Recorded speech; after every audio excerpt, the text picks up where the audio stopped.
जय शिव शंभू।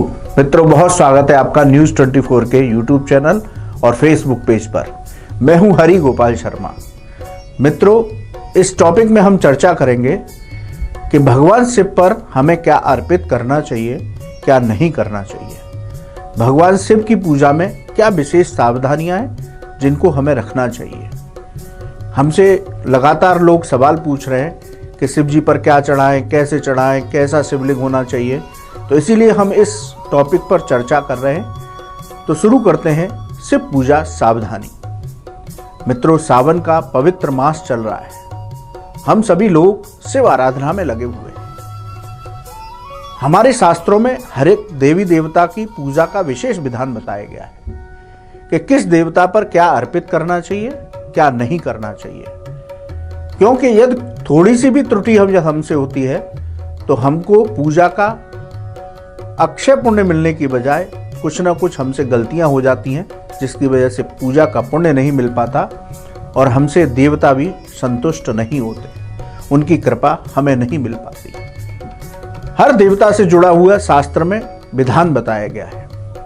तो आज हम आपको बताने जा रहे हैं कि शिव की पूजा में क्या सावधानी रखें, क्या उनको विशेष रूप से चढ़ाएं और क्या न चढ़ाएं।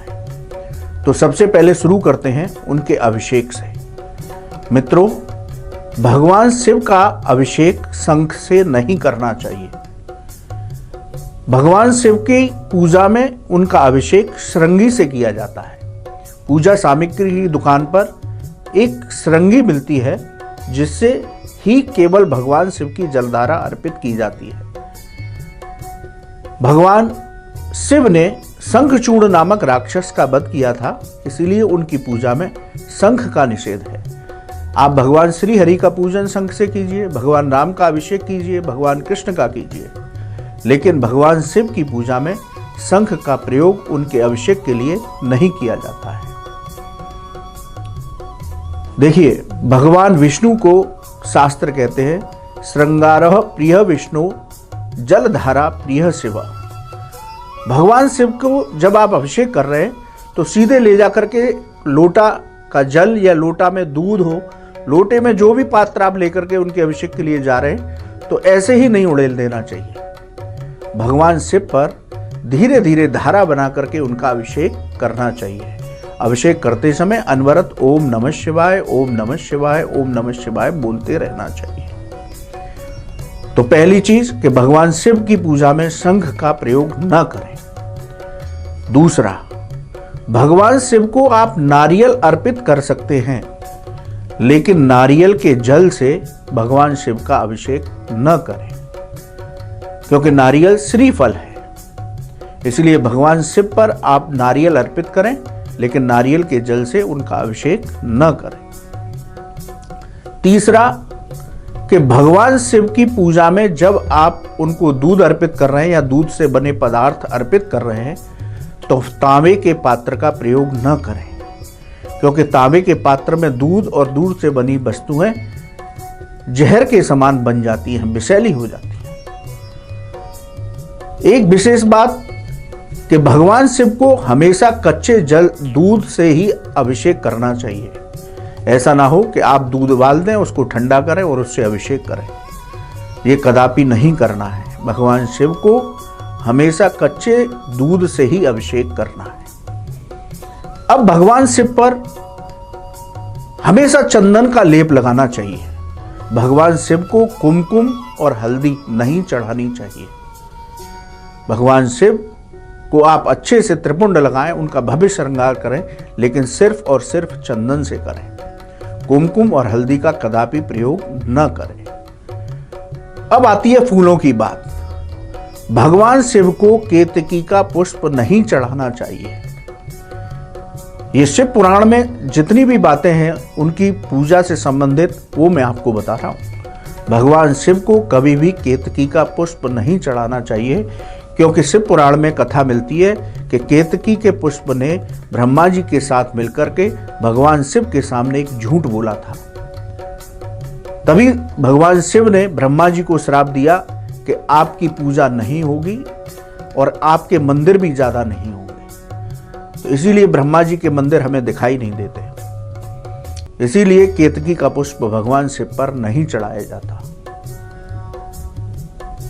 एक विशेष बात कि भगवान शिव को बेलपत्र अत्यंत प्रिय है, लेकिन उनकी पूजा में खंडित बेलपत्र का प्रयोग नहीं करना है।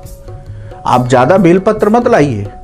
एक ही बेलपत्र आपको मिल जाता है, लेकिन वो साफ और स्वच्छ और खंडित नहीं होना चाहिए। उसी बेलपत्र को आपको शिवलिंग को समर्पित करना चाहिए, क्योंकि भगवान शिव की पूजा बिना बेलपत्र के अधूरी रहती है। इसलिए खंडित बेलपत्र का प्रयोग कदापि न करें। एक बात आती है कि घर में कितने बड़े आकार का शिवलिंग रखना चाहिए। शिव पुराण के अनुसार अंगुष्ठ से आकार से बड़ा शिवलिंग घर में स्थापित नहीं करना चाहिए। घर में आप अंगूठे के बराबर शिवलिंग की स्थापना कर सकते हैं, लेकिन इस शिवलिंग के साथ आपको पूरी शिव पंचायत की भी स्थापना करनी होगी। तो घर में अंगुष्ठ से बड़ा शिवलिंग न रखें। ये कुछ विशेष सावधानियां हैं जिनको आप शिव पूजा में अवश्य अपने ध्यान में रखें। अब एक बात तो आती है कि क्या तुलसी पत्र शिव जी को अर्पित करना चाहिए या नहीं करना चाहिए। मित्रों, शिव पुराण के अनुसार भगवान शिव पर तुलसी पत्र और मंजरी अर्पित किए जा सकते हैं। भगवान शिव पर तुलसी पत्र अर्पित करने से सभी मनोकामनाएं पूर्ण होती हैं, साथ ही मोक्ष की प्राप्ति होती है। तो इस भ्रांति से निकलिए कि शिवलिंग पर तुलसी पत्र अर्पित नहीं किया जाता। शिवलिंग पर तुलसी पत्र अर्पित करने से आपको सर्व सिद्धियां प्राप्त होती हैं। केवल तुलसी पत्र का प्रयोग भगवान गणेश की पूजा में नहीं किया जाता है। तो ये कुछ विशेष सावधानियां हैं जिनको करने से आपको शिव की कृपा मिलेगी। एक शिव जी पर चावल चढ़ाए जाते हैं। यदि आपका चंद्रमा कमजोर है, आप चावल से भगवान शिव का अभिषेक करें तो आपका चंद्रमा मजबूत होगा, आपकी मानसिक स्थिति दृढ़ होगी, क्योंकि चंद्रमा मन का कारक है। मन की चंचलता, मन के विघ्न भगवान शिव पर चावल अर्पित करने से दूर हो जाते हैं। लेकिन चावल अर्पित करते समय ये विशेष ध्यान रखें कि चावल खंडित नहीं होने चाहिए। टूटे हुए चावल का प्रयोग भगवान शिव की पूजा में नहीं करना चाहिए। साबुत चावल, अच्छे चावलों का ही प्रयोग भगवान शिव की पूजा में करना चाहिए। ये कुछ विशेष बातें हैं जो आप भगवान शिव की आराधना में रखें। भगवान शिव की कृपा आप पर सदा बनी रहेगी। त्राहिमाम पार्वती पते नमः। नमस्कार, मैं हूं मानक गुप्ता।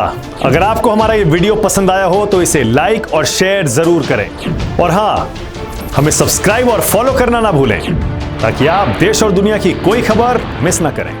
चाहे कोई ब्रेकिंग न्यूज हो या कोरोना वायरस से जुड़ी कोई भी अपडेट, पॉलिटिक्स हो या आपकी जेब से जुड़ी कोई खबर, इलेक्शन की कोई न्यूज हो, कोई कंट्रोवर्सी हो या फिर कोई वायरल वीडियो, सब कुछ मिलेगा न्यूज़ 24 पर। तो जुड़े रहिए हमारे साथ और देखते रहिए न्यूज़ 24।